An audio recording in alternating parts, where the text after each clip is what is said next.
Hey everybody, welcome back to the Jump In podcast. It's me, your host, John Thomas, and I'm excited to be back in the studio sharing with you information that I know many of you have been waiting to hear the next episode, and I want to let you all know that I'm, really committed to sharing more information as we go.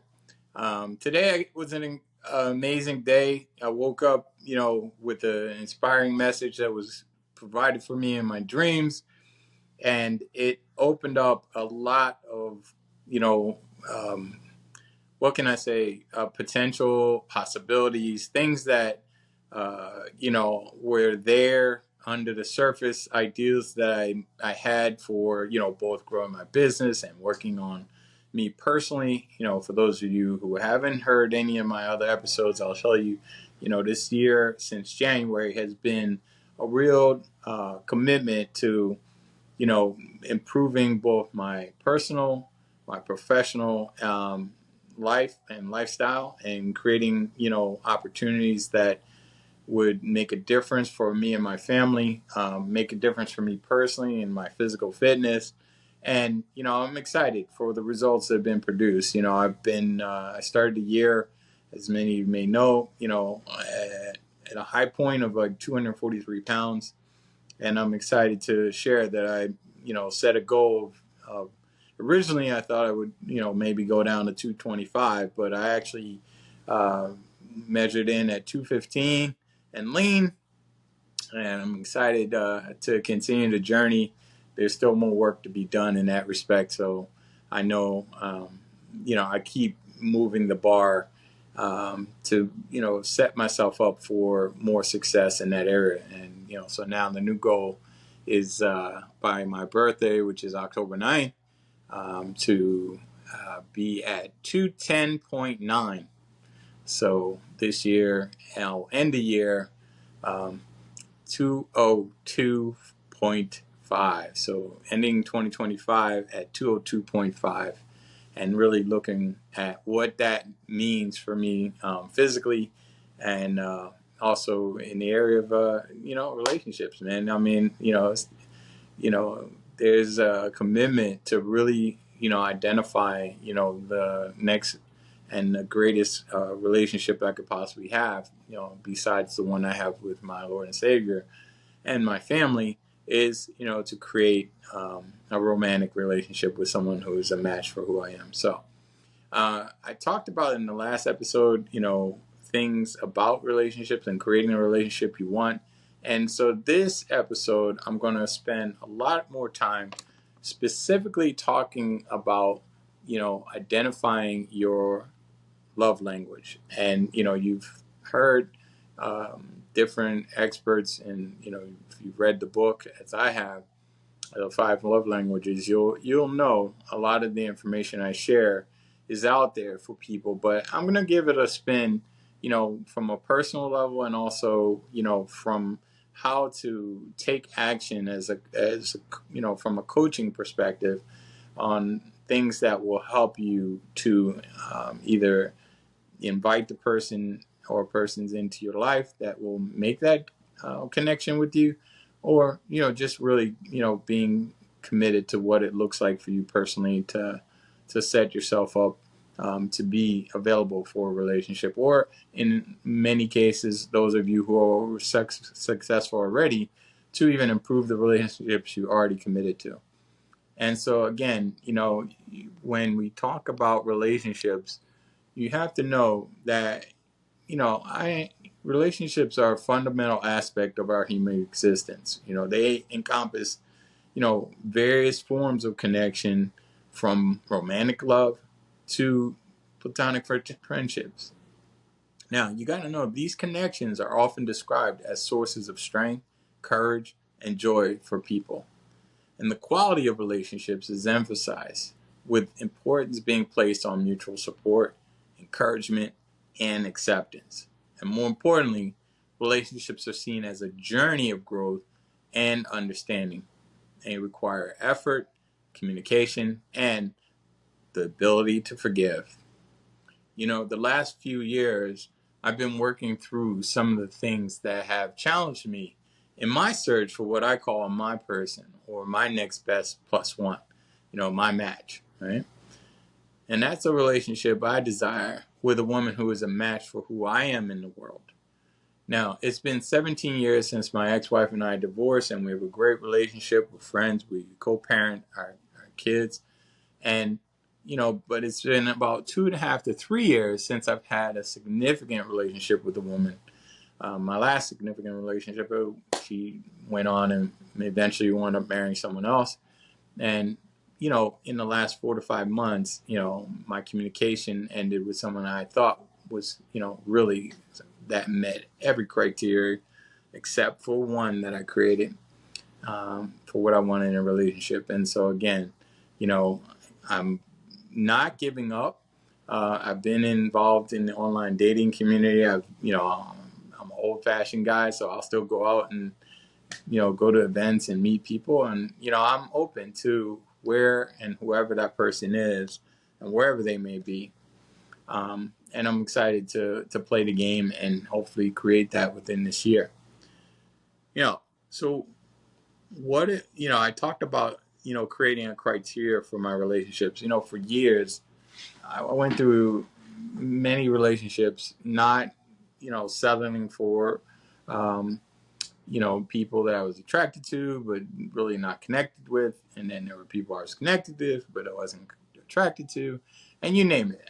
It was all over the board. But there was a point where I basically didn't really spend much time really defining who or what it is that I wanted out of a relationship. I was just going in and out of them, mostly long term. So I wasn't out here just seeing anybody and everybody. But again, that criteria that I created, was for me to really hone in on, like, okay, if this was going to be the last relationship that I was going to have in my lifetime, God willing, so what is it that I really want, or who would I really want that person to be, right? So you were wondering what the criteria is. You're probably asking, so what is it? Well, John, it's, I will tell you, simple.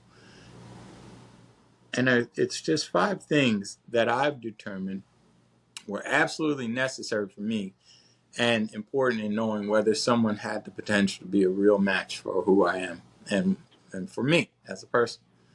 And so the first of those 5 things, and again, these aren't in order. I don't hold them to like okay, this is, 1, 2, 3, 4, 5, but it is 5 things that I've set as the priorities for my search. And the number one is she had to be, as we say in my hood, fun. Right? She had to, it just means she's attractive to me on both the inside and on the outside. And number 2, she has to have a head on her shoulders. Someone with a level of intelligence and maturity that allows for us to build on each other's strengths, as well as strengthening each other's weaknesses. And so, again, being able to communicate is vital for me in a relationship. Number 3, she has to have a commitment to, I'm big on personal and spiritual and professional development. And so having someone that's a match for that and is excited about doing those type of things, and its commitment to personal, spiritual, and professional development, and as I share later in this podcast, even relationship development. It's an ongoing process where you create and cost. So I'll talk more about that. But that's someone who is, for me, is someone who's committed to doing those things, right? She doesn't need to be, at my level, or, it'd be great if she was, right? Or I would have to be at hers. We would actually grow together through the process. Like I said, strengthening weaknesses and accentuating each other's positives, right? And number 4, again, she would have to be into me just as much as I'm into her. It doesn't work for me to, really, have my all-in conversation with the woman that's not all in with me, or vice versa. And so again, that's a criteria that I know for myself personally. In the past, I've kind of let that go. Maybe we'll build into that, but now, it just never has worked out. And so again, I'm committed to that. We're in a relationship, and she's just as committed to who I am, and just wants to spend as much time as I want to spend, or we have a mutual commitment to be with each other. And number 5, and this is again, for me, created by me, is she got to be walkable, right? And you're probably wondering, like, well, what? What's walkable? Well, this is a personal term that I created to give language, to this simple trait in a woman, right? This is a person who fits in comfortably and is capable of handling herself in every situation or scenario that we find ourselves in. This is a person that fits in the boardroom. She's comfortable at the ball game, and she's especially invited to the barbecue. So, and I've identified that most people's success in relationships is narrowed down to their individual ability and their unique ability to engage in and build mastery in, what I define as the 4 stages of relationship. And I'll talk more and I'll share a little bit more. But those 5 criteria, those are mine.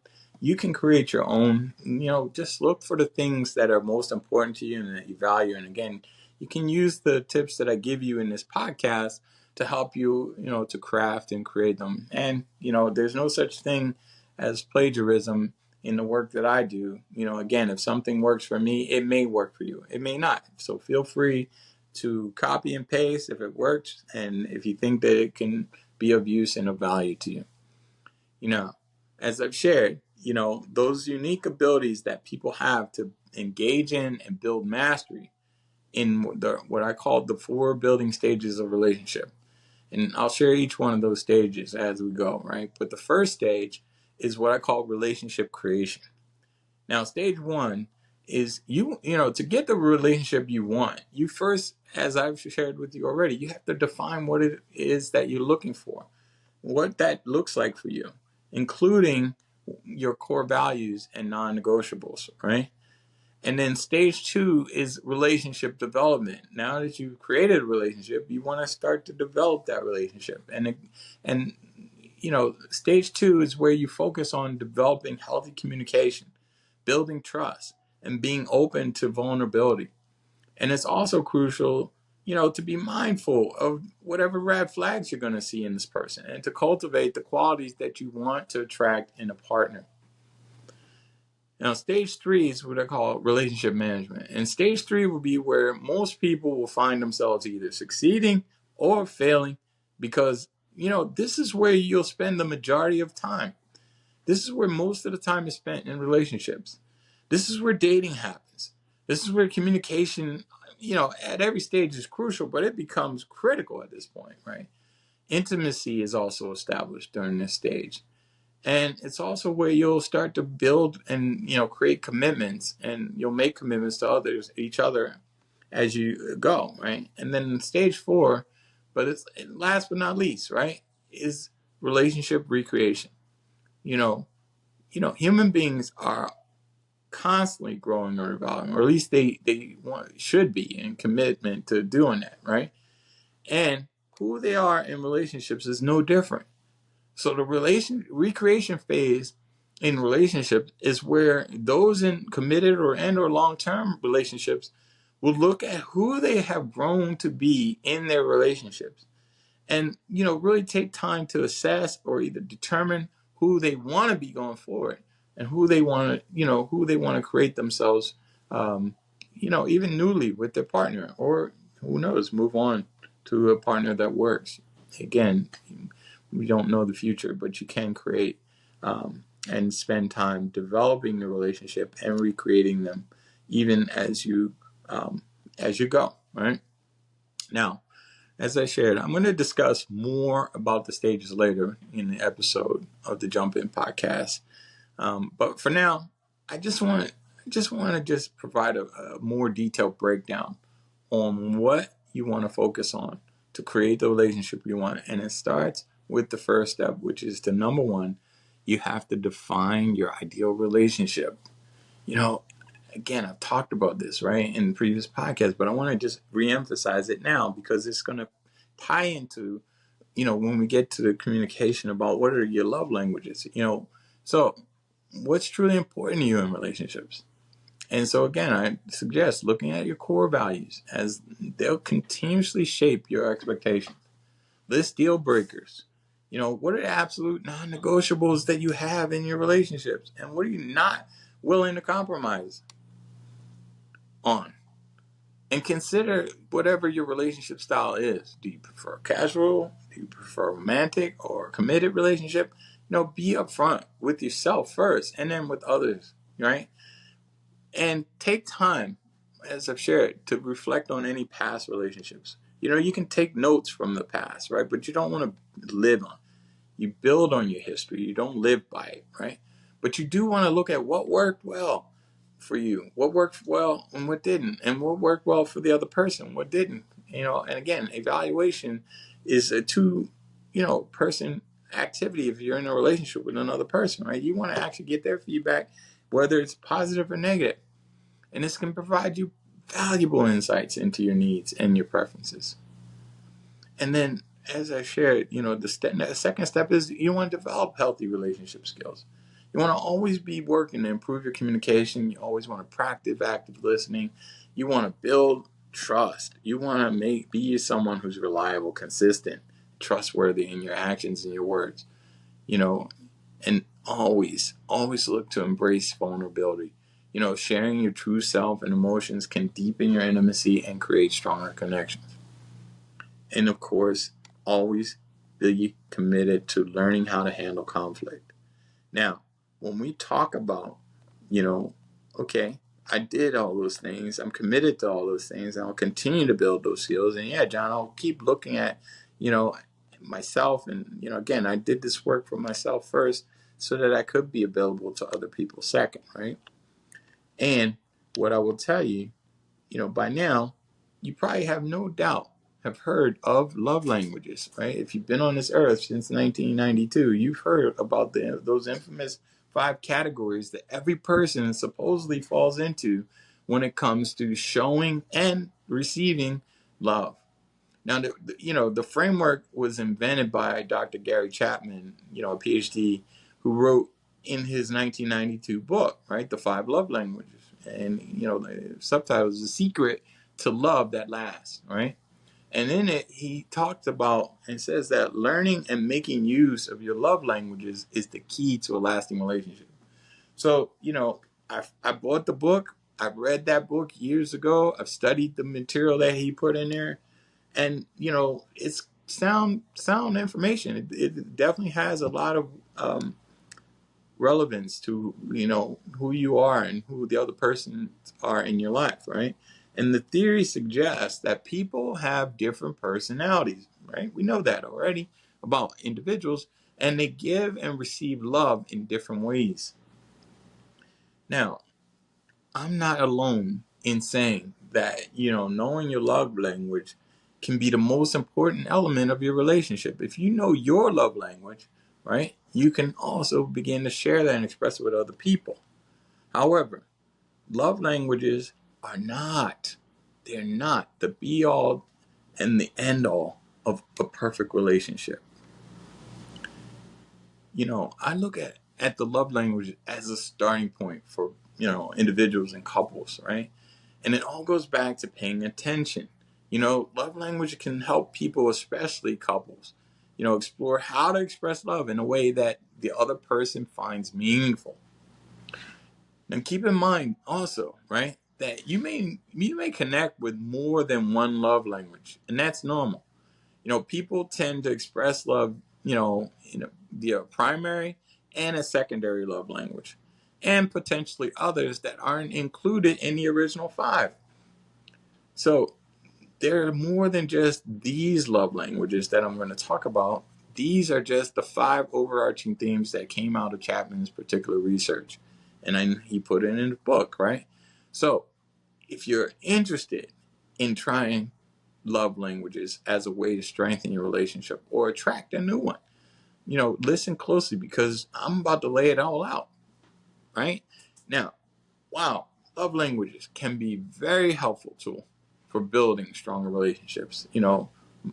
Myself and other experts would caution you that they are just the starting point. Again, I talked about some of those foundational pieces in the other episode of my podcast. So please do look at how to create your relationship.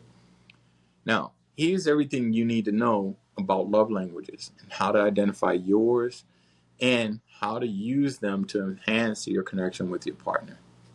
And the first one is words of affirmation. Now, these are verbal expressions of care and affection. You know, you want to think, right? Hey, saying things like, thanks for putting the kids to bed, or, you look really nice today. Typically, the less generic and more specific the words, the more meaningful they feel to the recipient if they're a person whose love language is word of affirmation. And conversely, insults can be particularly upsetting to people who favor words of affirmation. So remember, words matter to everyone, but to people whose love language is words of affirmation, they can either hurt or they can help. And, your job is to be of help if you're trying to build a relationship that you love and you want. The second one is gifts. Now, people say their love language is gifts. Most people think, oh, I got to go buy them something. Well, in some cases, yes. In other cases, no. Gifts are tangible and intangible items that make you feel appreciated or noticed. Like going to your partner's concert, for example, is as much of a gift as sending them flowers or, bringing a new wine decanter that they might want. To individuals who favor this love language, the absence of everyday gestures or a missed special occasion is particularly hurtful and can be harmful to the relationship. The next one is acts of service. And that's basically doing something helpful or kind for your partner. Like waking up with baby in the middle of the night, even when it's not your turn. Or doing the dishes so your partner can relax. Or making dinner. For someone who favors acts of service, ambivalence or lack of support are more damaging than anything else. Quality time is a big one. This is actually one of my love languages. Quality time is a part of every relationship. But people who experience this as a love language will feel the benefits more keenly and crave time where both people are present without distraction. Quality time constitutes engaging in an activity together, particularly one you both enjoy, right? Maybe like a walk after dinner or watching TV with a platter of nachos, all vegan, of course, right? And if this is your love language, having a distracted or distant partner who makes you feel unseen or unheard is the biggest pitfall. And the fifth one is physical touch. Also one of my love languages. Physical expressions of love, whether they're sexual or even more platonic, holding hands, a back scratch, a hug, a kiss, or even intercourse, right? The absence of such would leave individuals like myself feeling isolated in a relationship. So, how do you identify your love language and your partner's, right? Because it's important to know both, because you'll be better equipped to meet your partner's emotional needs and recognize when they're trying to show you love, as well as help them understand how to show you love all the time. Without this knowledge, you can miss that your partner is being loving and caring when they're expressing the actions inside of your love languages, but you may not understand them or you don't understand theirs. So, for example, your partner might think getting you flowers is a gesture of love, when in reality, all you want is a compliment about how nice you look. And again, knowing the difference between a gift, a person who has love language of gifts, and someone who has words of affirmation is miles apart when you think about those kind of behaviors, right? So rather than letting this lack of communication lead to a vicious cycle of resentment, really start thinking about how you like to give and receive love. Ask yourself, when I want to show affection, how do I do it? Do you cook a really nice meal? When I want to show affection to even my kids, we eat dinner on a Saturday. That's important to me because that's the day I hang out with them. That's the day I'm spending with them all throughout the day. And that meal time, is my way of letting them know, hey, you know what? I love you, and here's the way I do that and show you. And they enjoy it, and compliments come, right? Or maybe you can send an appreciative text or even buy a concert ticket to something that they might enjoy. Often the way that you express love can provide the clues, and they can provide clues about what kind of love you most appreciate. So think about what makes you feel most loved and cared for. Do you feel closest to your partner when they do something helpful, or do you crave physical touch? So dig deep by thinking back to all of your past relationships, both romantic and otherwise. And you'll actually identify what those love languages are. The clues are there in your own history and what worked and what didn't work in your relationships. You don't know why if you really spend the time like I have. But I will tell you, if you're someone who wants to find out how you can continue to develop and master your love language and your relationship skills, all of them, including communication, then, I invite you, as I do in every episode, to consider scheduling a free 30-minute introductory coaching session with, either myself or one of our experienced coaches. And you can do that by contacting us at our Instagram, which is iCoach, the letter U, play, at Instagram, iCoach, you play, one word. Or you can email me at iCoach, letter U, play, iCoach, you play, at gmail.com. So, as I wrap up, I hope you've enjoyed this episode of The Jump In as much as I have, because again, sharing personal, actions that I am taking inside of my relationships, I'm committed to communicating and going on dates with individuals that I meet both online or even in person, right? And I'll keep you updated as I go, on how much I've worked to, or how much success I'm having with that, just as much as I'm having with the other things in my life. So again, thank you for being here in this episode. I hope, please do like, subscribe, and share with others. You can find us on all the places you like to listen to your podcast, and also you can find us on YouTube and subscribe to us there. And like I said, if you have information or you have questions you want to get answered, or you want to even get invited to be a guest on the show and share either activities you're up to or businesses that you're doing, things that could make a difference for people, I'm open to all of that. So contact us at, as I said, iCoachYouPlay on Instagram, or iCoachYouPlay, the number 1, at gmail.com. So thanks again for joining me, and look out for the next episode of the Jump In with me, Coach John podcast, and go win the games that you play and have fun doing it. Take care.